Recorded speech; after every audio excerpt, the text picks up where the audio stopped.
चलो अब इसमें देख लेते हैं। पहले इतना ही याद रखो ये, ठीक है, भाजी से भाजी वाला, ये इतना याद रहेगा तो भी चलेगा कि भाजी तक आपका बन जाएगा बाबर, हुमायूं, अकबर और जैसे जहांगीर, और फिर याद रख लेना शाहजहां और औरंगजेब। औरंगजेब के बाद आ जाता है आपका बहादुर शाह फर्स्ट, और फिर आता है बहादुर शाह सेकंड। चलो लेटर लास्ट वाला ये है बहादुर शाह जफर, जिसको सेकंड भी कहा जाता था। अभी हम आगे बढ़ते हैं थोड़ा सा इसके अंदर और फिर देखेंगे क्या क्या होता है। चलो सबसे पहले तो देख लो क्रोनोलॉजी इनकी। जहांगीर शाह, बहादुर शाह। अब ये चीज जो देख रहे हैं हम, यहाँ के जो रूलर है, these are after Aurangzeb's death. आगे हम देखेंगे औरंगजेब की डेथ होने के बाद कैसे कैसे इनका डिक्लाइन होता है, पर पहले इनका क्रोनोलॉजी देख लेते हैं। एक बार थोड़ा सा आपको याद रखना पड़ेगा। बहादुर शाह के बाद आ जाता है जहांगीर शाह, फारूक सियार, मोहम्मद शाह, रंगीला, उसके बाद अहमद शाह।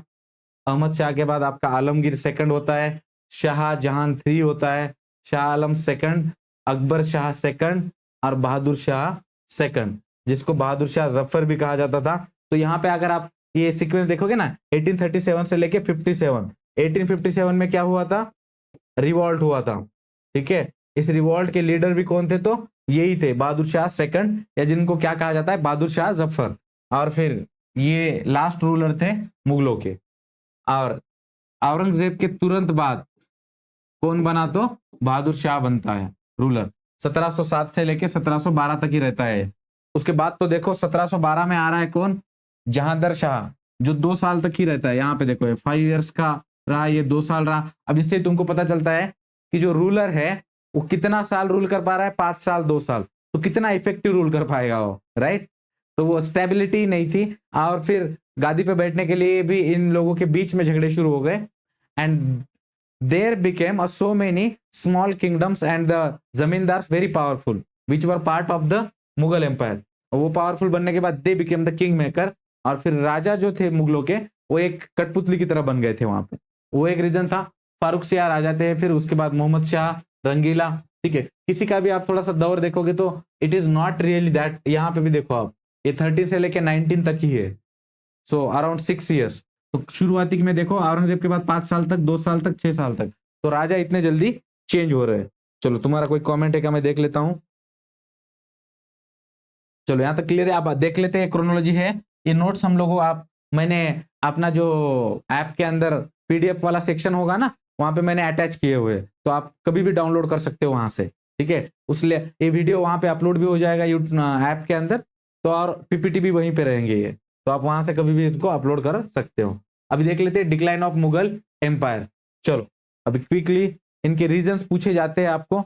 अभी हिस्ट्री क्या है ना, कि पहले की तरह रही नहीं कि मोटी मोटी चीजें नहीं पूछ रहे। इस साल का जो जीएस का पेपर था, ज्यादातर बच्चों का वही अच्छा नहीं गया, तो इसलिए थोड़ा सा हमको डिटेल में पढ़ना है। तो इस बार जब नोट्स बना रहा था मैं, तो I have taken all the points from the NCERT, कुछ भी स्किप नहीं किया है।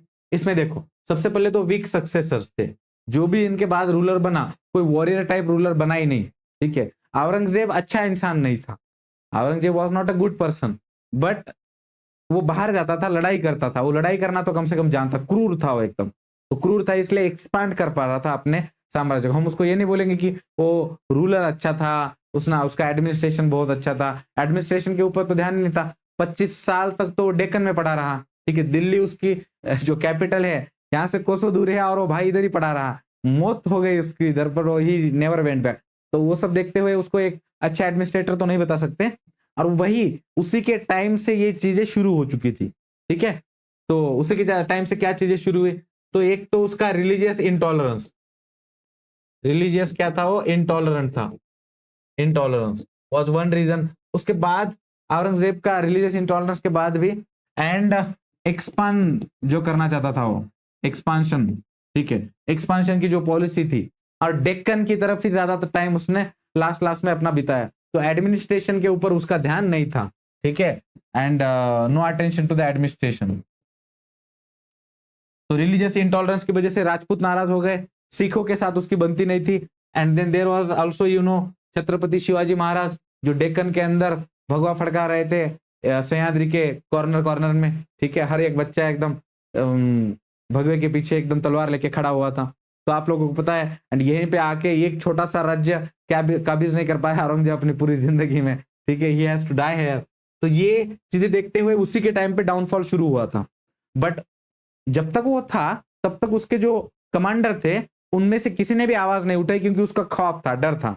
But after his death they all started behaving like a independent small kingdoms.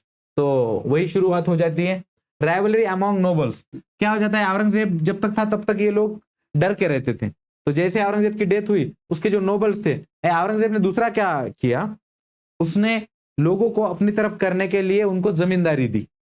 And उनको जमींदारी दी, उनको ताकत दी, उनको टैक्स कलेक्ट करने का भी अधिकार दे दिया। अब इससे क्या हुआ कि किसी एक पर्टिकुलर एरिया में मान लो उसको दिया है उस नोबल को, वो पावरफुल बन गया, वहां का जमींदार बन गया, और वो खुद को भी तो पावर चाहता था। थोड़ा सा पावर दोगे तो उसको ज्यादा चाहिए, उसको लगने लगा क्यों ना मैं एक राजा बन जाऊं। तो वो चीज उसने क्रिएट की थी। बट वो नोबल्स तब तक शांत रहे जब तक औरंगजेब जिंदा था। बाद में फिर उन्होंने आवाज उठाना, crisis of Jahangiri and मनसबदारी system. यही मनसबदारी मतलब किसी को कोई गांव दे देना, किसी को कोई जिला दे देना, किसी को ये दे देना, वो दे देना। So he wanted to rule by giving this things to the powerful people. But this powerful people wanted more power. थोड़ी सी पावर दोगे तो और ज्यादा पावर चाहेंगे। तो उसके डेथ के बाद ये जो जहागीरदार थे, उसके बाद मनसबदार थे, इनके बीच में फाइट शुरू हुई कि कौन महान है, कौन भारी है, और खुद को इंडिपेंडेंट करने की कंपटीशन शुरू हो गया। इन्वेजन ऑफ नादिर शाह और उसके बाद अहमद शाह अब्दाली।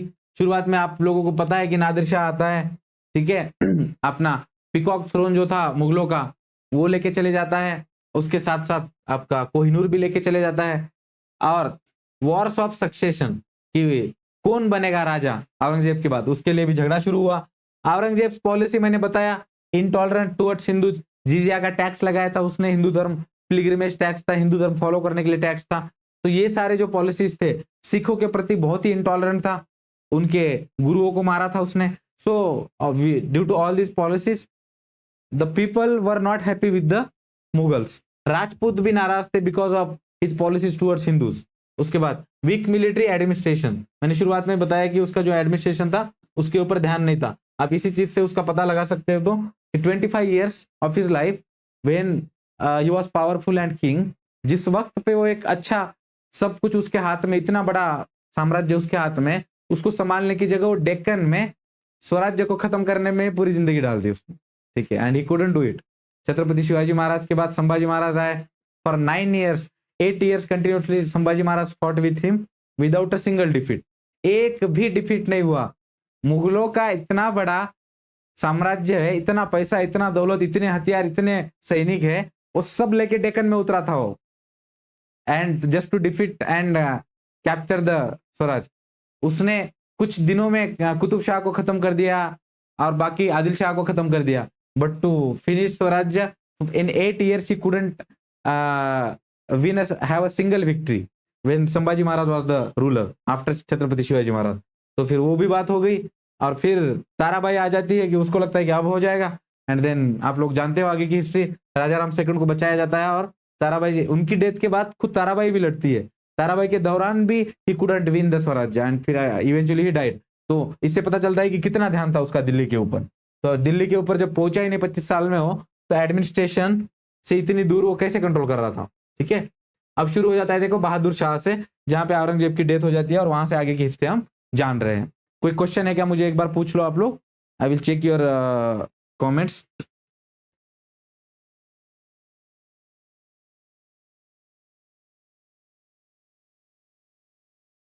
चलो Aryan, are you there? Aryan, उदय,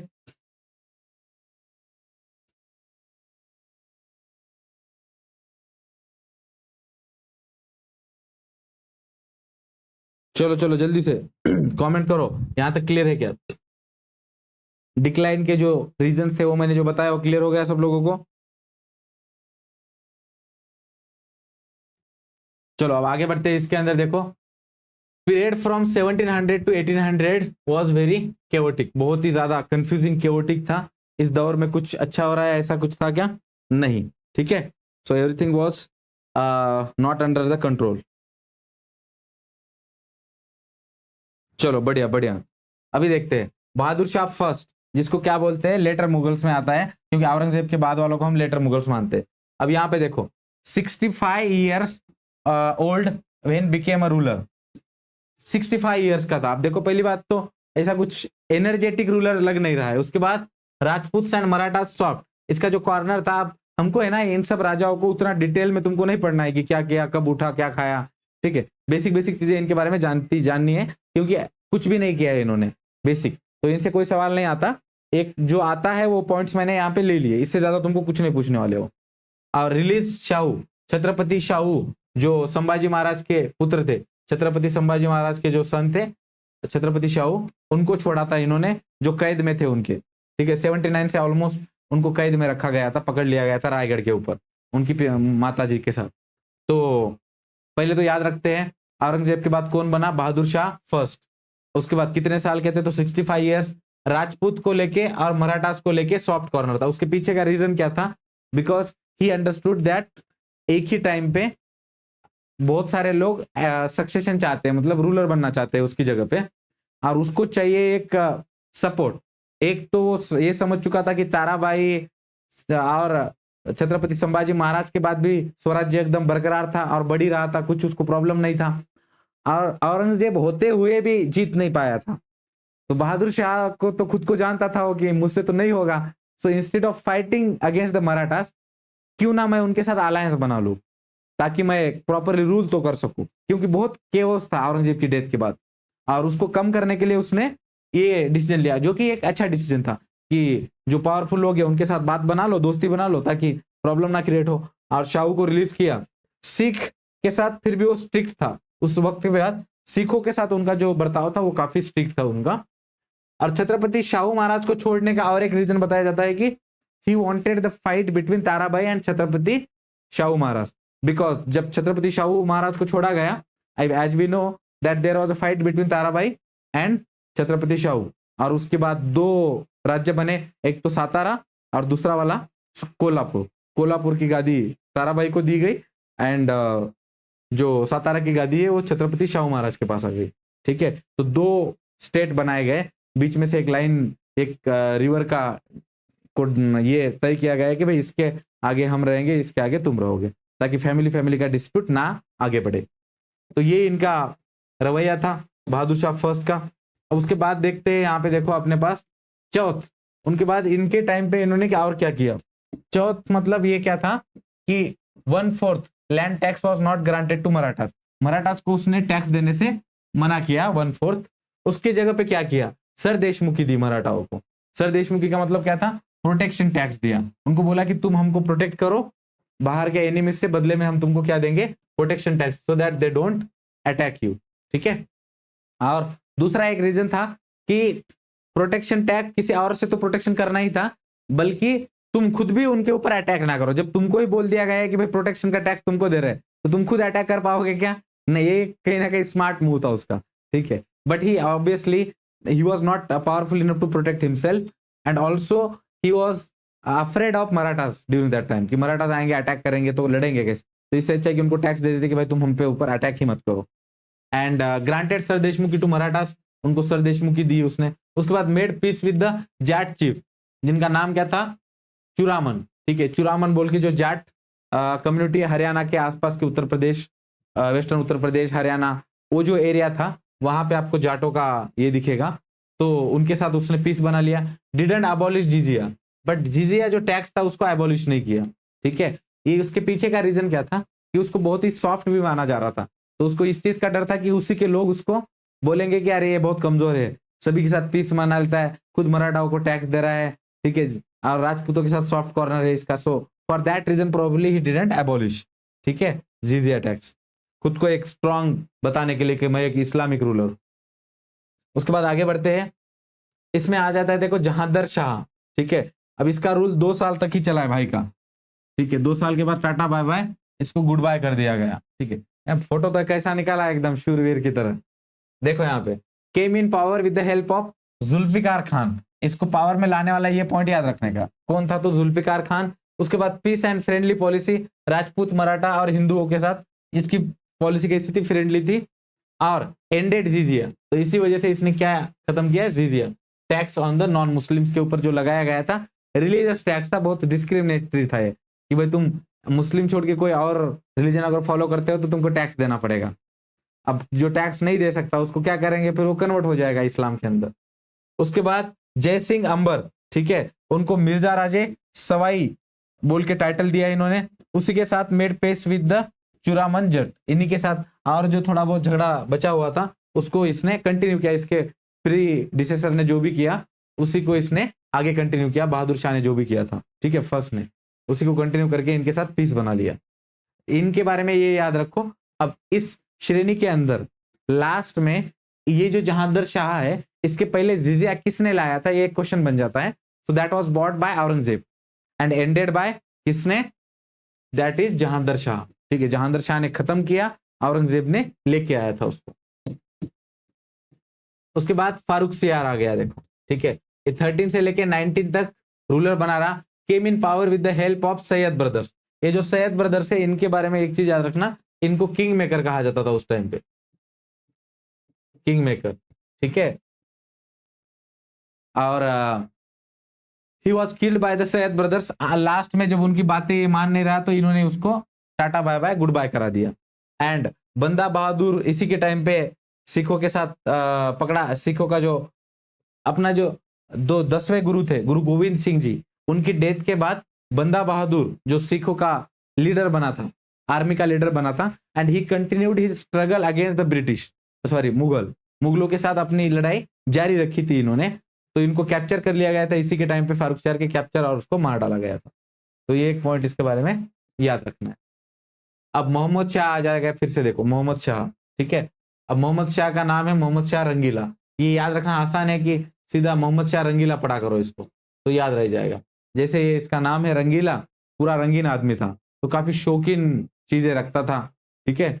आप लोगों को पता ही है कि ज्यादातर मुगलों के जो राजा थे क्या ही शौक रखते थे, ठीक है, खाओ पियो, और बाकी तो अलग ही शौक थे भाई लोगों के, ठीक है।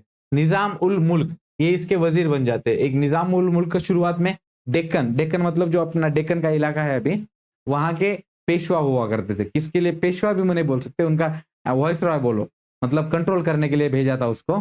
डेक्कन का जो एरिया है किसके द्वारा, मुगलों के द्वारा, and he was successful in that, काफी ज्यादा सक्सेसफुल थे। तो वजीर बना दिया, वजीर मतलब अब तुम देखो ना, मेन प्रधान बना दिया उनका। और Syed brothers were killed in, अब जैसे ये मोहम्मद शाह रंगीला, इसको भी किसने बनाया था, ठीक है, इसको भी बनाया था सैयद ब्रदर्स ने ही। इनको क्या लगा कि फारूक सियार इनकी बातें नहीं मान रहा था, बट सैयद ब्रदर्स ने क्या किया, फारूक सियार नहीं मान रहा है बोल के फारूक सियार का खत्म कर दिया, फारूक सियार को, ठीक है। काफी एकदम रेड फोर्ट के अंदर कत्ल करते हैं उसका, और उसको मारने के बाद बनाते हैं किसको, मोहम्मद शाह को। और मोहम्मद शाह को जब बनाते हैं तो मोहम्मद शाह इतना तो रियलाइज कर लेता है कि भाई मेरे पहले जो 2 राजा बने थे इसको किसने मारा है, तो सैयद ब्रदर्स ने ही मारा है, ठीक है। जब सैयद ब्रदर्स ने ही मारा है तो मेरा भी नंबर आ सकता है अगर इनकी बात नहीं मानूंगा तो ही वाज स्मार्ट इनफ। उसने क्या किया, ये निजाम उल मुल्क, ये लोग देख रहे थे ना, ये और भी सरदार थे, इनको लगा कि ये सैयद ब्रदर्स ना ऐसे पावरफुल बन गए हैं और राजाओं को कठपुतली बना के रखा है। और ये जो सैयद ब्रदर्स थे इन्होंने फारूक सियार को मार के इसको क्यों बनाया, बिकॉज दे थॉट कि एकदम रंगीन आदमी है, खुद ही पी के पड़ा रहता है, तो इसको कंट्रोल करना बहुत आसान है। तो for that reason they made him a ruler. But उसने क्या किया, निजाम उल मुल्क के साथ मिलके इन्हीं को खत्म कर दिया, ठीक है, गेम ऑफ थ्रोन्स की तरह। तो वो खत्म हो गए। उसके बाद निजाम उल मुल्क शुरुआत में ट्राई करता है इसके टाइम पे थोड़ा बहुत जो मुगल का जो रूल था उसको फिर से कंट्रोल करने का, एडमिनिस्ट्रेशन के अंदर कुछ रिफॉर्म्स करने का, बट ये मोहम्मद शाह रंगीला तक बिल्कुल ध्यान नहीं था, ठीक है भाई, एकदम, ठीक है, अफीम बिफीम लेके एकदम पड़ा रहता था। उस चक्कर में फिर ये तंग आ गया और इसने अपना जो वजीर की जो पोस्ट थी उससे रिजाइन करके ये डेक्कन चले गया, ठीक है, गिव अप हिज ऑफिस। और 1738 के अंदर Nadir Shah invaded India and looted the peacock throne, ये याद रखना। नादिर शाह आए और उन्होंने, करनाल के पास एक बैटल होता है, उसके बाद ये सब कुछ पीकॉक थ्रोन है दिल्ली में आके रेड फोर्ट से लेके चले जाते हैं। काफी ज्यादा लूट मचाता है नादिर शाह। इट्स लाइक 17 और समथिंग 14-17 डेज के लिए दिल्ली में सिर्फ लूट चल रही थी, मतलब इट्स लाइक जहां देखो लूटो, ठीक है। उसके बाद महिलाओं के साथ अत्याचार करो, मारो लोगों को, इट्स वेरी क्रूअल, मतलब आग लगा दी थी, घरों को आग लगा दी। There was nothing that was left in Delhi. उसके बाद पैट्रोनाइज उर्दू लैंग्वेज, तो इसके बारे में भाई के बारे में बस इतना ही याद रखो, उर्दू लैंग्वेज को पैट्रोनाइज किया था किसने? मोहम्मद शाह रंगीला। अब देखो इसके बाद अहमद शाह, कौन आया? Ahmad Shah, bitter struggle between Turani and Irani fraction, ठीक है। इसी के टाइम पे फिर वो जो नादिर शाह और उसके जो और भी लोग थे उनका स्ट्रगल देखने को मिलता है किसके टाइम पे? तो अहमद शाह के बारे में। उसके बाद आलमगीर सेकंड मर्डर्ड, इसका मर्डर हो जाता है, इतना याद रखो, 1759 के अंदर। अब आ जाता है फिर आपका Shah Jahan third came in power with the help of Imad ul Mulk. ऐसे कुछ पॉइंट जो है किसके वजह से पावर में आया वो याद रखना। ये दिस शाहजहां थर्ड आया केम in power with Imad ul मुल्क। उसके बाद फिर अपने पास राजा है, देखो आगे, शाह आलम सेकंड। शाह आलम सेकंड आप जानते हो, इसी के टाइम पे बैटल हुआ था, देखो कौन सा बैटल हुआ था? तो बैटल ऑफ प्लासी होता है, ठीक है। शाह आलम सेकंड क्योंकि प्लासी कब हुआ था? 1757 के अंदर, क्लियर है। और उसके बाद बक्सर भी इसी के टाइम पे होता है, 1764 में, ठीक है। 1764 में बक्सर में he was the leader of army बनाई थी इंडियन साइड से, जिसको ट्रायंगुलर आर्मी कहा जाता है, उसका लीडर बनाता है। एंड कैप्चर कर लिया गया और फिर इसको जबरदस्ती ब्रिटिशों ने इलाहाबाद में रखा था। तो ये पॉइंट इसके बारे में याद रखेंगे हम। अकबर सेकंड आता है, फिर इसके बारे में कुछ भी याद मत रखो, अकबर सेकंड ने कुछ नहीं किया। इसने राम मोहन रॉय जो थे, राम मोहन रॉय, एक ही पॉइंट याद रखना है इनके बारे में, राम मोहन रॉय को इन्होंने राजा का टाइटल दिया। किसका टाइटल दिया? राजा का टाइटल दिया, ठीक है। More than that he did nothing. उसके बाद बहादुर शाह सेकंड, जिसको ऑल्सो नोन एज जफर भी कहा जाता था, बहादुर शाह जफर भी कहीं पे, गालिब इन्हीं के टाइम पे थे, ठीक है। जो पोएट है, सॉरी शायर थे मशहूर उर्दू के, Ghalib, Mirza Ghalib. Only leaders to be sent to exile, और इनको फिर पकड़ लिया गया कब? 1857 के रिवॉल्ट में इनको क्या कर लिया जाता है? पकड़ लिया जाता है और इनको कहां भेज दिया जाता है? He was sent to Rangoon. Rangoon capital हुआ करती थी बर्मा की उस टाइम पे, बर्मा यानी कि अभी का म्यांमार, ठीक है। अभी का क्या है वो? म्यांमार। तो बर्मा की कैपिटल जो थी रंगून, म्यांमार के अंदर, वहां पे इनको भेज दिया जाता है 1857 में, और फिर वहीं पे इनकी डेथ भी हो जाती है आगे, ठीक है। चलो मैं एक बार देख लेता हूँ, आप लोगों को कुछ कहना है क्या? कोई क्वेश्चन होगा तो पूछ लो यहाँ पे।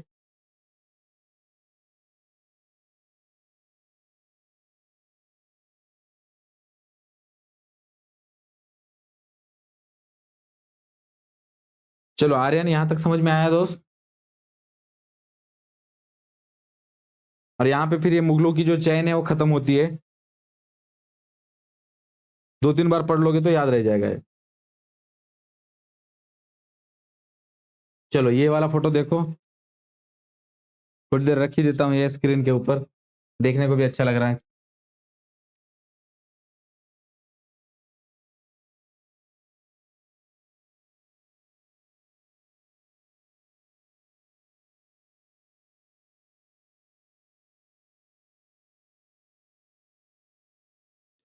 चलो तो यहाँ पे शुरू होती है कहानी, greatest king of all time, ठीक है। Greatest king that had ever lived on this planet.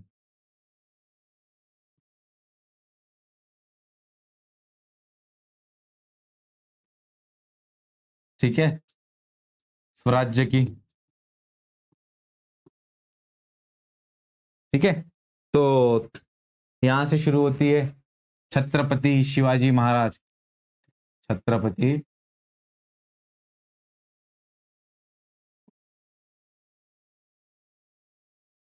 Independent states के अंदर डेक्कन में छत्रपति शिवाजी महाराज ने, यू नो दैट, स्वराज्य की स्थापना की थी, और वहां से आगे फिर मुगलों के खिलाफ एक बहुत बड़ी।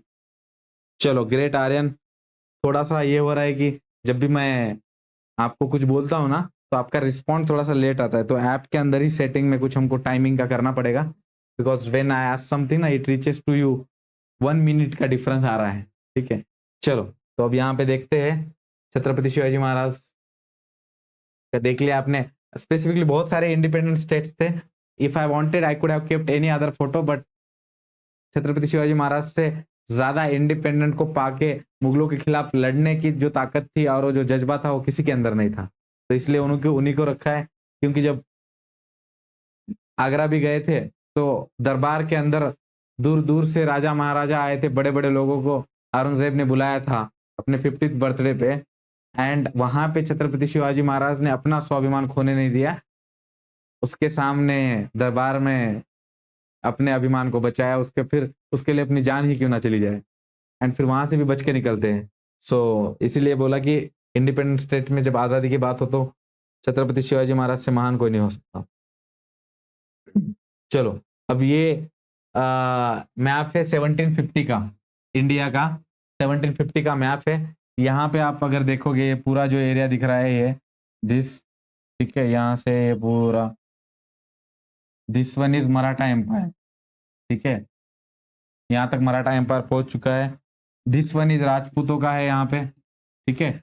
यहाँ आप लोगों को निजाम दिखता है, निजाम है यहाँ पे। तो आप ज्यादातर देखोगे तो there have become so many states which have become independent, ठीक है।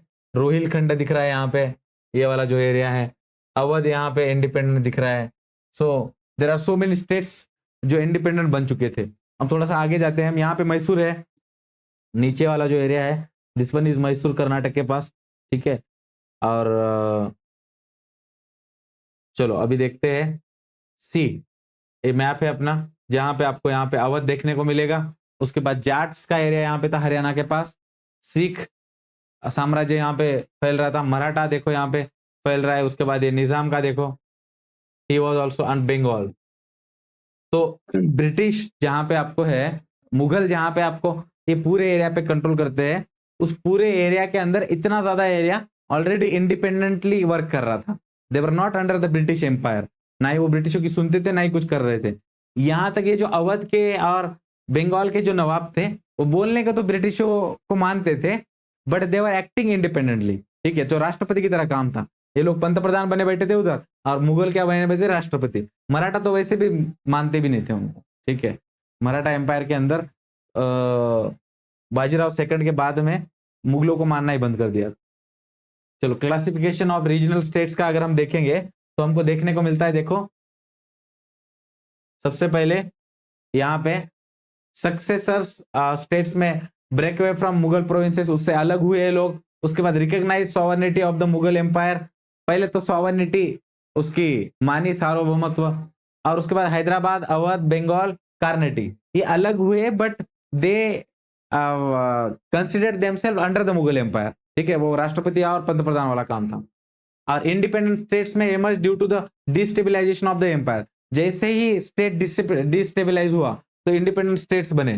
कौन से वाले, राजपूत अलग हो गए, मैसूर अलग हो गए, केरला के अंदर अलग राजा आ गए। सो ये उस चीज का फायदा उठाया राजपूतों ने और अपने आप को आजाद कर लिए। उसके बाद यहाँ पे देखेंगे रिबेल स्टेट, यानी कि जो एकदम ही मुगलों को पहले से नहीं मानते थे, उसके अंदर न्यू स्टेट्स थे, रोहिलखंड के अंदर, फरुखाबाद में, उसके में जाट, सिख्स और मराठास, ठीक है। दे डिडंट केयर अबाउट कि भाई तुम्हारी सॉवर्निटी भी नहीं मानते हम मुगलों की, कि तुम भारत के शहंशाह हो, हम खुद ही राजा है। तो इंडिपेंडेंटली घोषित कर दिया था। वैसे भी छत्रपति शिवाजी महाराज के बाद तो खुद हम राजा है कोरोनेशन किया था महाराज ने, एंड देन उनके बाद जो भी राजा बने उनको कोरोनेट किया जाता था। सो इंडिपेंडेंटली काम किया था उसके बाद मराठाओं ने। तो अब देखते हैं हैदराबाद।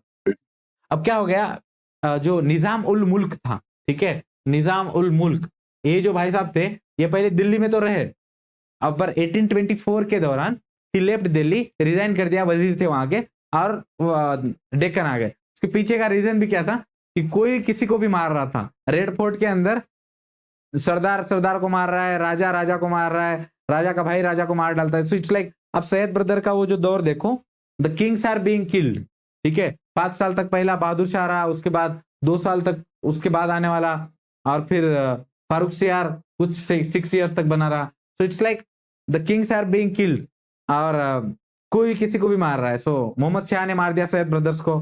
तो इट्स लाइक इन सब पॉलिटिक्स से उसको दूर निकलना था कि भाई खुद की जान बचा के रखो, because he was also in the limelight. तो उसकी जगह बहुत सारे लोग लेना चाहते थे। सो उसको टाइटल दिया था किलिच खान का भी, नेम फ्रॉम द मुगलों ने दिया था किलिच खान। उसके बाद एम्पर फारूक सियार ने ये दिया हुआ था। चीन कुलिच खान भी कहा जाता था, टाइटल औरंगजेब ने दिया था उसको, Chin Qilich Khan, sorry title given by, नहीं औरंगजेब ने नहीं, क्योंकि औरंगजेब इसके टाइम पे था ही नहीं। ठीक है, चलो उसके बाद देखते हैं।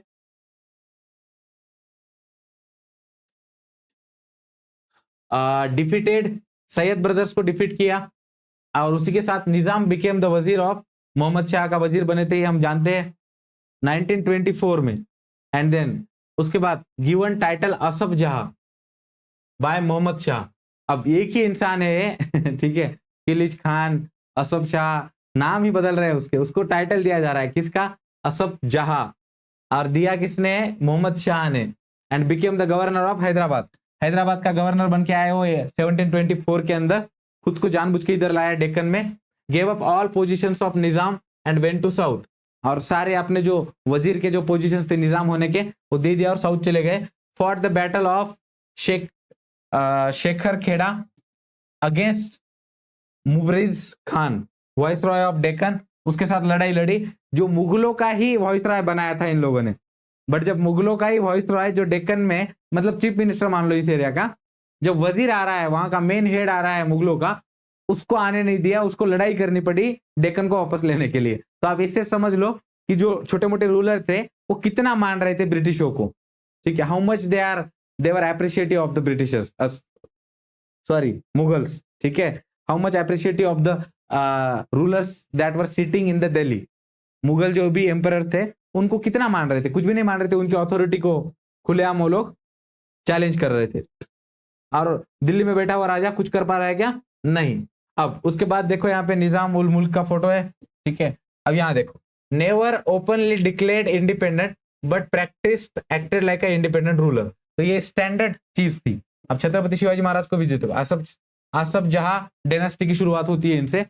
अब छत्रपति शिवाजी महाराज ने शुरुआती में आदिल शाह और कुतुब शाह, इन सब शाह से बचने के लिए शुरुआत में छत्रपति शिवाजी महाराज ने बोला क्या कि मैं एक रूलर बनना चाहता हूं, अपना राज्य निकालना चाहता हूं, ऐसा कुछ नहीं। उसने बोला कि मैं एक बच्चा हूं, बस आपके लिए काम करता हूं। ठीक है, ही शोड इट लाइक मैं कोई बड़ा आदमी नहीं हूं, बस नॉर्मल हूं, मैं आपके लिए ही काम कर रहा हूं।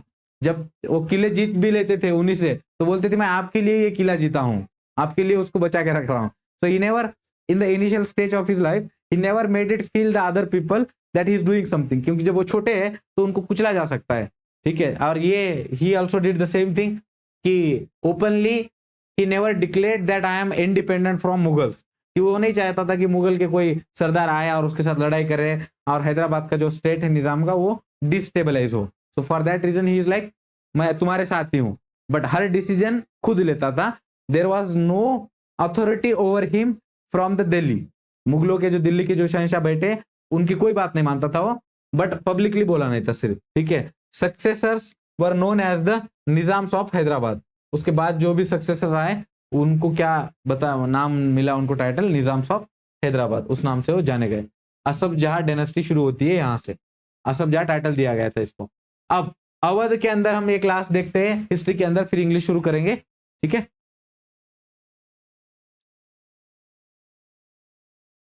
अब यहाँ पे देखो अवध जो राज्य था जिसको OUDH भी कहा जाता था यहाँ पे इस एरिया के अंदर उत्तर प्रदेश के। अब फाउंडर सदात खान जिसको फौजदार भी कहा जाता था, और उसी के साथ बुरहान उल मुल्क ये टाइटल था उसको, सदात खान ने फाउंड किया था अवध को। 1720 से लेके 22 तक गवर्नर ऑफ आगरा था वो, एंड गवर्नर ऑफ अवध भी बना हो। ठीक है, एंड इसी के दौरान इंडिपेंडेंट मुस्लिम किंगडम बनाने का उसका जो ख्वाब था उसने ये किया। और 1739 के अंदर, अब इसके टाइम पे सदात खान के टाइम पे ये कहा जाता था कि he was very tolerant ruler, Hindu Muslim इन लोगों के बीच डिफरेंस और डिस्क्रिमिनेशन नहीं करता था, टेम्पल्स को लेके बाकी चीजों को लेके। He was not like Aurangzeb, so he was like very tolerant, सबको साथ में लेके चलने की उसकी पॉलिसी थी। काफी ज्यादा पीस भी स्टेब्लिश किया था इस एरिया के अंदर। ठीक है, कुछ peaceful ruler and but Nadir Shah जब आया और उसने बहुत ज्यादा लूट मचाई। ठीक है, इसके एरिया में बहुत ज्यादा लूट लिया था अवध को रास्ते में जाते हुए। तो बहुत ज्यादा लूट की वजह से वो ही कमिटेड सुसाइड, वो खुद को पॉइजन पी के मर जाता है वो, ठीक है, ही कुडंट हैंडल इट, ठीक है, और उसके अंदर वो खुद को मार डालता है। अब married his daughter to his nephew Safdarjung, Safdarjung के साथ अपने नेफ्यू जो था सफदरजंग, उसी के साथ अपने डॉटर्स की शादी कराई थी। तो ये सफदरजंग बिकेम द वजीर ऑफ मुगल। आगे जाके ये जो अवध साम्राज्य है ये किसके पास आ जाता है, सफदरजंग के पास, और ये सफदरजंग बन जाता है अहमद शाह का वजीर।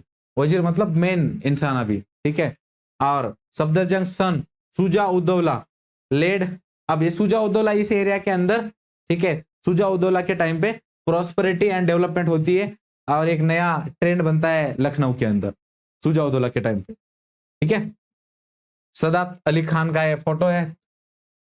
सो उस ड्यूरिंग हिज टाइम ये जो शुजा उद्दौला, आगे जाके शुजा उद्दौला हम लोगों को देखने को मिलेगा बैटल ऑफ बक्सर के अंदर, ठीक है, he participated in battle of Buxar Shuja Uddaula, but defeat हो जाती है और उसका काफी एरिया ले लिया जाता है। अब Asaf Uddaula followed Shuja Uddaula in 1775 and transfer the capital from Faizabad to Lucknow को कैपिटल भेज देता है। जेनरस इन नेचर मतलब जेनरोसिटी दिखाने के लिए, और जिसको उसको कहा भी क्या जाता था, उसको टाइटल दिया था जिसको ना दे मौला उसको दे असफ उद्दौला। ये उसने खुद के लिए एक लाइन बनाई थी और फेमस की थी अपना प्रचार करने के लिए कि जो मौला जिसको कुछ नहीं देगा उसको कौन देगा, असफ उद्दौला, ठीक है। कैपिटल वहां पे एक ही अवध एनेक्स बाय ब्रिटिशों ने ले लिया था 1856 के अंदर। वाजिद अली शाह उस टाइम पे लास्ट 10th नवाब थे, ठीक है। लास्ट का पॉइंट याद रखना, Wajid Ali Shah he was the last 10th Nawab of the Awadh साम्राज्य, जो लखनऊ का जो एरिया है उसका, ठीक है। मेन सेंटर लखनऊ था और ये 1847 से लेके 56 तक। वाजिद अली शाह को जबरदस्ती एग्जाइल में भेजने को उन लोगों ने ऑर्डर दिया था ब्रिटिशों ने कि तुम्हारा मिस एडमिनिस्ट्रेशन है। रीजन क्या दिया कि तुम लोग अच्छे से एडमिनिस्ट्रेशन नहीं चल पा रहा, तुम्हारा जो एडमिनिस्ट्रेशन है वो सही से नहीं है, तो इसलिए तुमको हम एनेक्स करें, एनेक्स मतलब हड़प ले रहे तुम्हारे राज्य को। और वाजिद अली शाह को कहा कि अगर तुम चाहते हो सलामती तो तुम अपना स्टेट छोड़ के जाओ, तो हम तुम्हारे लोगों को आजाद रहने देंगे। बट वो जब जाते हैं तो ब्रिटिश टेक ओवर कर लेते हैं एंड फिर उनकी जो बेगम होती है, बेगम हजरत महल, ठीक है, महिला होती है, बट शी फाइट्स बैक। वो अपने एक छोटे बच्चे को गादी पे बिठा के अपने जो लॉयलिस्ट थे उस टाइम पे उनको इकट्ठा करती है और 1857 के रिवॉल्ट में पार्टिसिपेट करती है बेगम हजरत महल। आगे जाके लखनऊ को कैप्चर कर लिया जाता है और बेगम हजरत महल को भाग के जाना पड़ता है नेपाल, ठीक है। तो इस तरीके से फिर अवध साम्राज्य की भी कहानी खत्म होती है ब्रिटिशों के साथ। चलो अब हम थोड़ा सा मेरे ख्याल से यहाँ पे हिस्ट्री में रुक जाते हैं आज के लिए, क्योंकि ये टॉपिक थोड़ा सा और बड़ा है, बहुत सारे और रूलर्स हैं और हम रीजनल पावर्स भी देख रहे हैं। एक तो हमने मुगलों के इतने सारे रूलर्स गए, वही याद रखना डिफिकल्ट बन जाता है। उसके अंदर फिर अब अलग जो रीजनल स्टेट है जिसके अंदर we saw the Maratha empire, उसके साथ साथ अवध एम्पायर, सो ये even the Nizam of Hyderabad, इतनी चीजें हम देख चुके हैं। तो इसमें रुकते ये नोट्स को आज तुमको थोड़ा टाइम मिलेगा तो तुम रिवाइज कर पाओगे और आगे फिर हम कल कंटिन्यू करेंगे इसमें। और आर्यन मैं एक 5 मिनट का पानी पीता हूँ, ब्रेक लेता हूँ, आप भी ले लो और उसके बाद विल स्टार्ट, ठीक है। 5 ही मिनट में आना है आपको।